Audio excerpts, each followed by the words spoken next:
지금 제 뒤로 보이는 게 무등산인데요. 제가 오늘은 무등산 평촌 들녘의 한 농장에 나와 있습니다.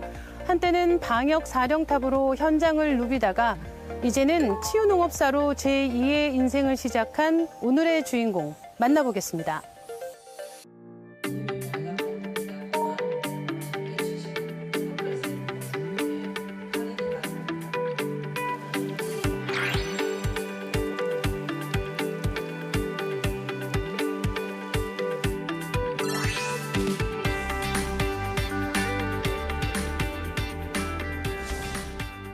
코로나 관련 브리핑 하시는 모습만 이렇게 막 뵙다가 지금 이렇게 또 낯선 장소에 있으니까 또 좀 다르게 느껴져요. 지금 최근에는 이곳에서 시간을 많이 보내십니까? 이제 일주일에 한 번 정도는 후배들한테 교육하는 게 있어서 강의 한 번 정도 하고 나머지 시간에는 주로 여기 일주일에 한 서너 번 정도는 와서 여기 나무들 바꿔보고 뭐 이렇게 풀 같은 것도 메고 또 잔디도 깎고 뭐 이렇게 하고 있어요. 그 지난해까지 보건복지부에서 공공보건정책관으로 계셨잖아요.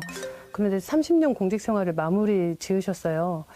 그 시원섭섭한 마음 소외가 있을 것 같습니다. 한마디로 하기는 굉장히 어려워요. 그러니까 저 같은 경우는 이제 일단 의사가 공무원의 길을 선택하는 것 자체도 흔한 일은 아니었고 또 그 되게 이제 의사들이 공무원 할 때는 보건소에서 되게 정년을 해요.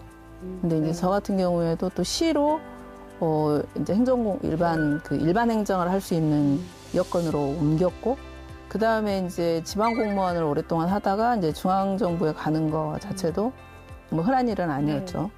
굉장히 화제였어요. 네네. 이제 그때는 이제 워낙에 코로나 전국이었고, 또 복지부에서도 좀 지역 현장에 있는 사람이 필요하다라고 요청도 있었고 해서 이제 갔긴 했는데, 근데 이제 막상 코로나가 정리되고 나서 보니까 이제 일반 그 일상적인 정책으로 오는 거잖아요. 현재 요즘으로 말하면 필수 의료 정책이나 이런 것들도 개념이 완전히 바뀌어버리고 그런 것에 대한 문제 제기를 하더라도 이게 논의될 수 있는 여건이 아닌 그런 상황들. 그리고 이제 거기다가 개인적으로는 이제 부모님 건강이 좀 안 좋아지시고 하면서 명퇴를 갑자기 결정했죠. 코로나19 때 얘기 한번 해볼게요. 그때 현장에서 방역 사령탑으로서 정말 저는 도대체 몇 시간 주무시지? 그때 당시 제가 취재기자였기 때문에 생각이 들 정도로 항상 현장에 계시고 거의 매일 브리핑이 있고 그랬어요. 코로나 때는 저뿐만 아니라 뭐 중앙정부든 지방정부든 현장에 있는 사람들은 잠을 잘 수는 없죠. 언제 어떤 상황이 발생될지 몰랐고 또 초기는 한번 되짚어봐요. 우리가 진짜 코로나에 걸리면 죽을 수 있다. 이런 위기감이 있었거든요. 그렇기 때문에 이건 뭔가 우리 역할이 정말 긴박하게 돌아가야 되고 정말 최선을 다해서 해야 된다 이런 게 좀 있었어요. 기도하는 마음? 약간 이런 것도 있으셨을 것 같아요. 그때는 그러니까 그만큼 간절하게. 그때는 혹시라도 이제 방역 수칙 막 이런 것들이 거의 이제 약간 범죄 비슷하게 할 정도로 강력하게 했었잖아요. 혹시 또 그때는 개인정보나 이런 것들이 맞아요. 좀 위험했기 때문에 그런 부분들을 어떻게 최대한 지키면서 또 방역 수칙도 지키고 감염병 확산을 막을 건지 그런 거에 대한 고민을 진짜 많이 했죠. 의사 출신이시잖아요. 좀 남다른 길이라고 말씀하셨는데 어떻게 해서 공직에 입문하시게 된 거예요? 그때 이제 제 예방의학 하셨던 교수님께서 좀 외골수셨어요. 고지식 하시고. 그래서 이제 1차 의료 현장이 굉장히 중요하다. 이제 그거 영향도 좀 컸던 것 같고, 저도 이제 아무래도 이 지역에서 안에 이제 뿌리박고 있으면서 또 보건소에서 일을 하면서 좀 매력적이었어요.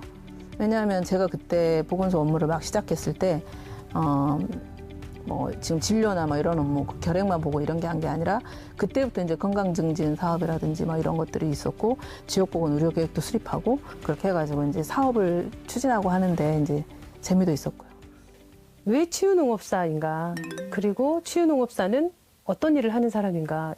이것도 조금 설명을 듣고 싶어요. 제가 왜 이렇게 식물들을 키우면서 뭔가 좀 내 스스로가 좀 치유된다는 느낌을 받았나? 뭐 이런 걸 해보면은 옛날에도 보면 우리가 그 보건소에 있을 때 정신건강 프로그램이라든지 아니면 건강증진 프로그램을 할 때 보면 원예 치료나 이런 것들이 굉장히 프로그램이 다양했어요. 식물이나 자원들이 가지고 있는 어떤 그런 성격 이런 것들이 우리 인간들에게 그런 교감을 느끼게 해주고 또 그것이 나를 좀 치유할 수 있는 그런 역할을 할 수도 있겠다.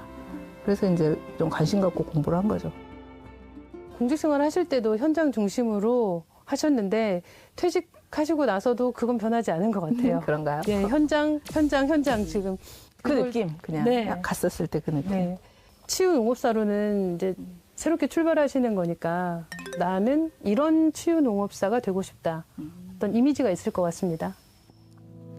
지금 치유농업을 공부해 보니까 1차 시험하고 2차 보는데 거기에 굉장히 현재 농진청에서 하는 치유농업사 정책은 프로그램을 어떻게 하면 잘 만들어서 여기 오는 사람들에게 그 프로그램을 통해서 뭔가 치유의 과정이나 결과를 얻어낼까 이거에 굉장히 집중돼 있더라고요. 그게 중요한 거 아닌가? 핵심이죠. 그게 핵심인데 일단 그 과정에서 제가 이제 이게 커피 농사를 우리 딸이랑 하는 걸 도우면서도 자연이나 지구나 뭐 이제 이런 기후 위기나 이런 게 좀 있잖아요. 이게 하우스에서 이걸 키우다 보니까 약간 뭐랄까, 내가 지구한테 이거 미안한 일을 하고 있는 거 아닌가? 에너지를 막 써가지고 온도를 겨울에 막 높여가지고 하고 있잖아요. 이걸 좀 최소화로 하고 뭔가 상세할 게 없을까 막 찾아봤던 것 중에 이제 자연순환농.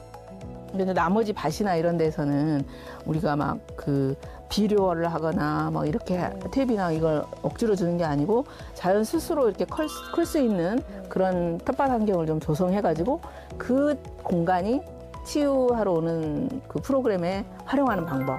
이제 이걸 자연 순환농법으로 하기 위해서는 어떤 작업이 필요한가? 뭐 이제 이런 거 공부도 같이 하고 있죠. 치유 농업사로서의 앞날도 저희가 많이 응원하도록 하겠습니다. 네, 오늘 말씀 고맙습니다. 네, 감사합니다.